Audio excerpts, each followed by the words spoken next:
Le président de la transition s'est adressé hier soir, 17/08/21, aux Maliens.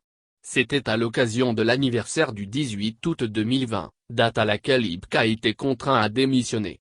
Dans son discours, le colonel Assimi Goïta a rappelé que la sécurisation du pays et l'organisation d'élections crédibles faisaient partie de ses ambitions. Certains partis politiques comme Asmas et FP disent ne pas être convaincus par son discours. Il manque de précision sur plusieurs points, estiment ces partis. Cependant le RPM n'est pas de cet avis. L'ASMAS et FP dit être resté sur sa faim après le discours du président de la transition parce qu'il n'a nullement fait mention des grandes dates à savoir les élections.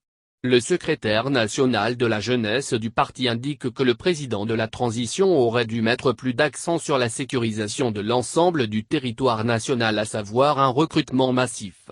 Parce qu'il faut le reconnaître un 241-238 km2 avec nos effectifs actuels, c'est compliqué, ajoute Dr Mahamadou Dabou Traoré.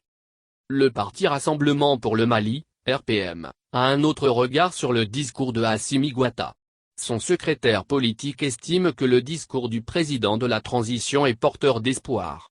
J'ai apprécié son discours, j'ai noté qu'il se préoccupe de l'unité nationale.